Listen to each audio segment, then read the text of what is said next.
Well, hello and welcome again to the2012fad.com. I will be your host this evening. My name is Charlie Bluehawk.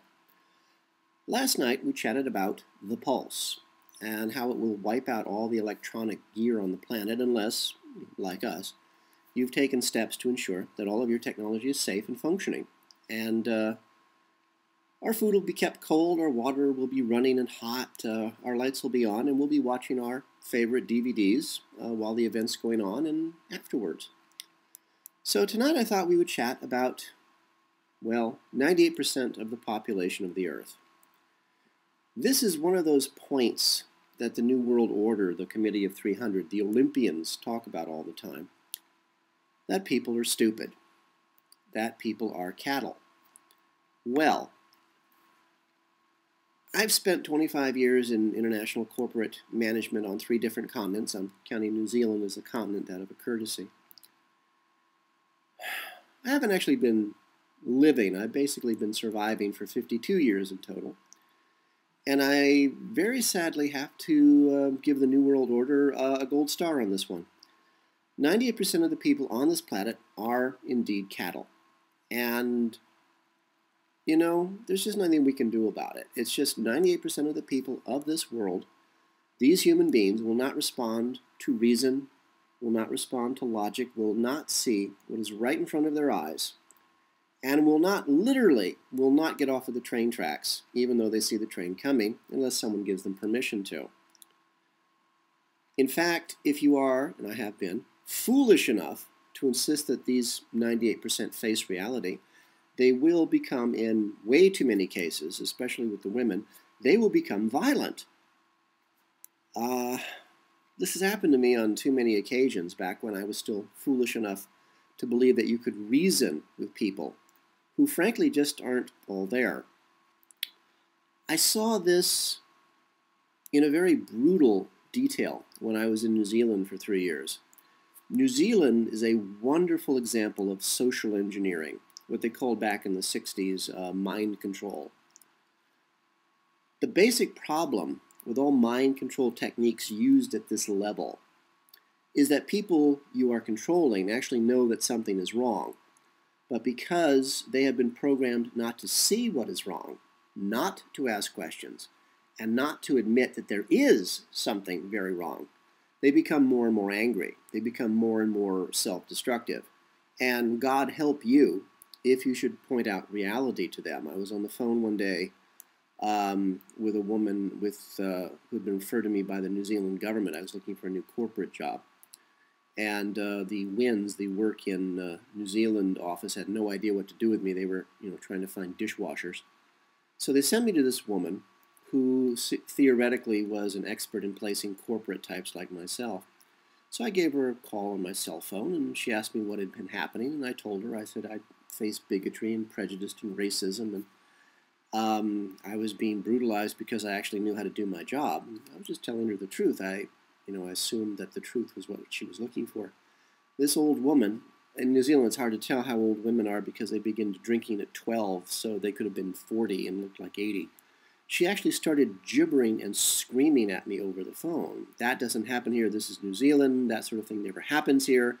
And I'm just sort of, I eventually just sort of stared at the cell phone while she's ranting at me, this woman I'd never met. And for some reason, I guess I was desperate for work, I went in and agreed to meet her at her office, where she continued with this is New Zealand, these things never happen. And I was still being very calm and very polite, and I said, well, ma'am, if it was just me, I'm an American, we're not a bright people.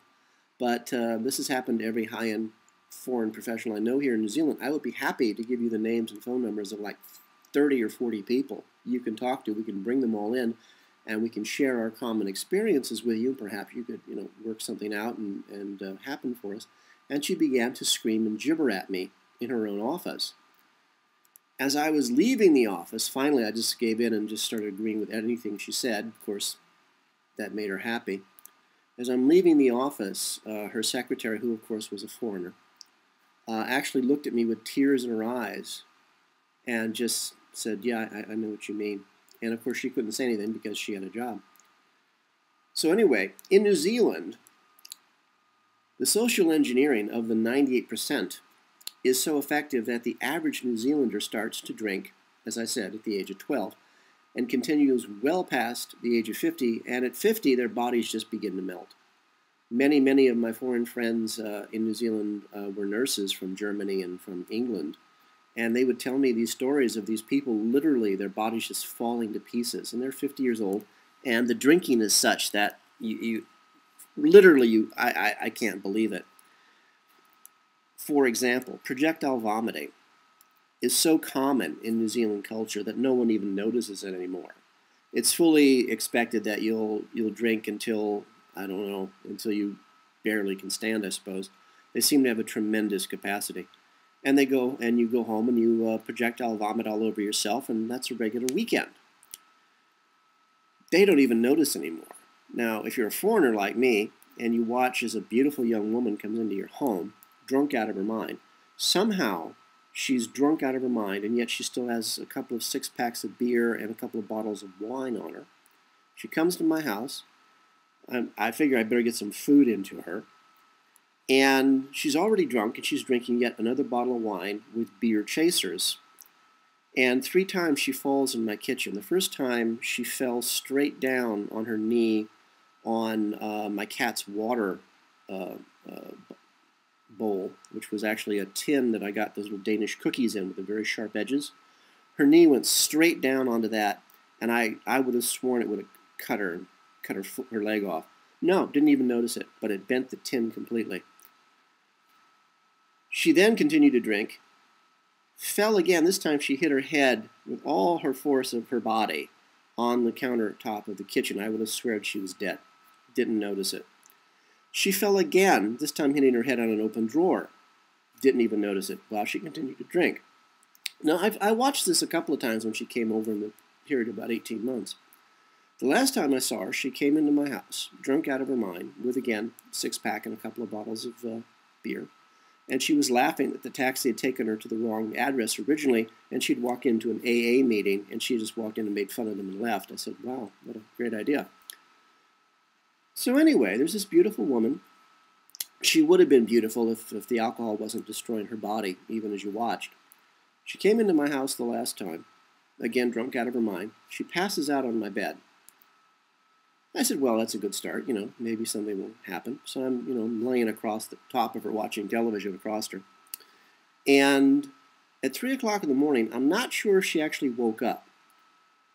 She sort of raised herself up and began to projectile vomit all over my bed. And I had brought about $3,000 worth of feather comforters with me from the States. And in New Zealand, they never discovered insulation. And energy is very expensive. So these feather comforters and my cats were the only thing, frankly, keeping me warm. And I watched as this beautiful young woman projectile vomited for about 5 minutes all over my bed. Of course, the cats immediately fled in horror. I sort of stood up, and I grew up in Hollywood, and I had never seen anything like this. I thought I'd seen everything, but no, I'd never seen that before. Now, bear in mind that she vomits, projectile vomits, for 5 minutes on my bed. When she's done, and I'm still not sure she's awake, very satisfied look on her face, I watched as she found the deepest and warmest puddle of her own vomit. She placed her face down into it. She snuggles into the pool of vomit and happily goes back to sleep. I mentioned this to quite a few people, naturally enough. I was told by the New Zealanders, yeah, so what? This apparently is a normal and natural part of the New Zealand day. New Zealanders do not drink to forget. They drink to die. This level of mind control, of social engineering, is every Western government's dream. And the 98% of the population that gives into it are not aware of anything other than the fact that you are the stranger. You are not like us. And the great fear in the programming is you will talk about things that are forbidden. To be different to the 98% of our populations means that you are a threat, because you might talk about things that they have been programmed to ignore or to violently react against. like pollution, like unemployment, like child rape, like roving gangs of girls that beat up other girls and then rape them with broomsticks. This is a New Zealand custom.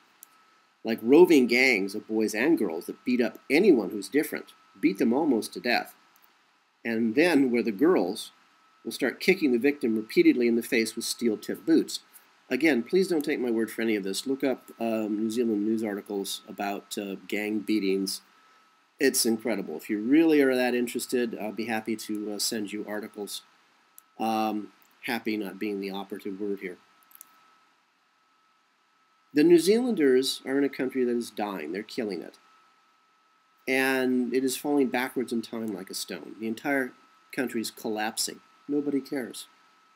It's really incredible to watch. In one instance, I was actually dragged by a foreign friend of mine to a screening of the movie Zeitgeist, which is, I think, is a very accurate depiction of the world today. I don't pronounce it. It's German. It's Zeitgeist. Look on it YouTube. Highly recommend watching this. I insisted to my foreign friend that this was a huge waste of our time, and as I had done this many times before, and the audience would just sit there like dumb sheep, like cattle, and do nothing. He didn't believe me. He insisted we go. He said, "Charlie, you know all about this. You got to talk to these people." I said, "Well, you know, whatever." So after the screening, I was asked to speak to the audience. It's a place called the Southern Cross. It's a very popular, trendy restaurant bar in Wellington, New Zealand. As I began to speak, telling the audience that yes, this was very real, and yes, I just come from the United States, and this was a very, very accurate depiction of the world today. I really am not certain how to describe the reaction so you will clearly understand what happened. There must have been 50, 60 people sitting watching the screening. When I began to speak, they, all of them, each and every single person seated in that audience turned their heads to look at me. All at the same time. Their heads were all at the same angle, and they all had the exact same blank look on their faces.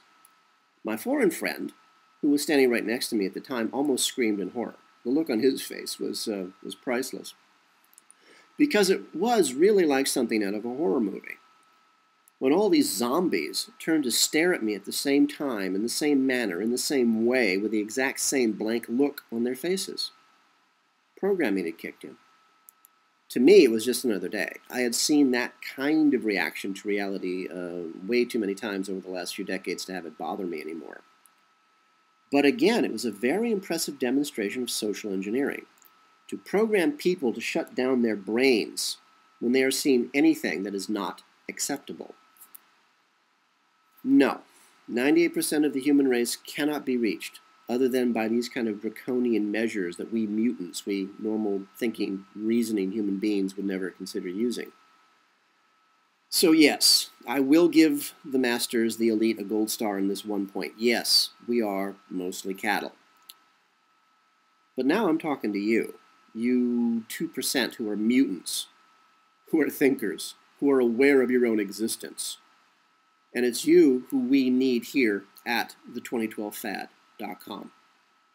Because we actually have a plan and we want to share it with you. Like I said, we here at the2012fad.com, we have a plan to survive the event. And we will enjoy life and prosper and be happy. And it would be really nice if you were there with us. So, for all of us here at the2012fad.com, again, I'm Charlie Bluehawk, wishing you a really good day, and reminding you, please, keep a good thought.